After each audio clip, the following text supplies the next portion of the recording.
And from the living condition, liberty lacks the internationally recognized standard. And despite the fact that over the past 2 years, residents have been working hard to improve the condition in liberty, but because of the restriction imposed by the Iraqi government, they still do not have the basic needs of human life. For example, the grounds are all covered by gravel. No concrete buildings exist in the camp, and the residents do not have the freedom of movement.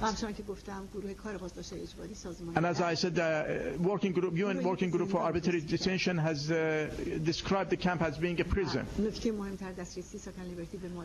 And also it's very important that the residents do not have free access to medical treatment. And as a result of that, so far 20 people have been killed. Thank you. Well, how much time is left here?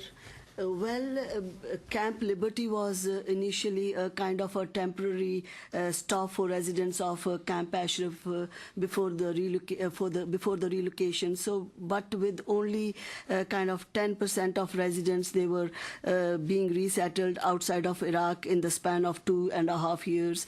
And the threat Iran has made to other countries to not accept the residents. So, what action do you feel should be taken to advance the relocation process of Camp Ashraf residents?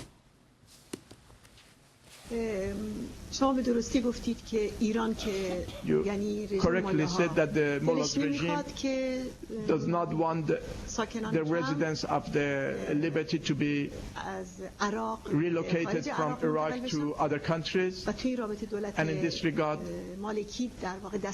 Maliki's government is a puppet of the Iranian regime, the religious dictatorship ruling Iran. Therefore,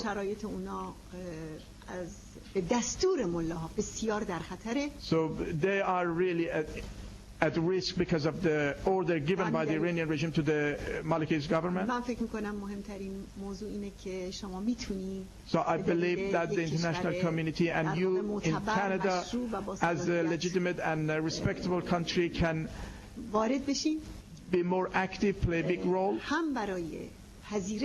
both in accepting a group of people, of these people in Canada as refugees, and also an important issue is to help other countries such as Albania, who are willing to take more people, and they have already taken 240, so they can be encouraged and helped to facilitate that they can take more people.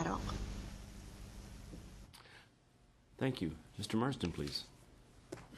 Thank you, Mr. Chair, and I'm pleased to address the President Rajafi this morning. I think due to the fact that we have a television audience for this committee, a couple of points should be made. Madam President is testifying today from Paris in exile. And the other thing is, and I'll ask you a direct question so that you can answer it. How long was Camp Ashraf in existence before the transition camp of Liberty was put in place? Thank you very much and for this clarifying question. Camp Liberty was in existence for Camp Ashraf was almost in existence for almost 26 years, and as you know, this was a barren land when they moved there, and the residents built that into a modern city with their own hands. Based on Iraqi laws, and they have turned this barren land into a prosperous place, and they had the right to stay there. Hundreds of millions of dollars was spent to build that city, and now all the properties of the residents, both movable and immovable, are still there. And despite commitment by the UNAMI, the UN, United States and the Iraqi government, that they could the residents and their representatives could sell this بازرسان اونها properties in order to finance their relocation to outside Iran. چنین اجازه بهشون ندادن. But they were not allowed to.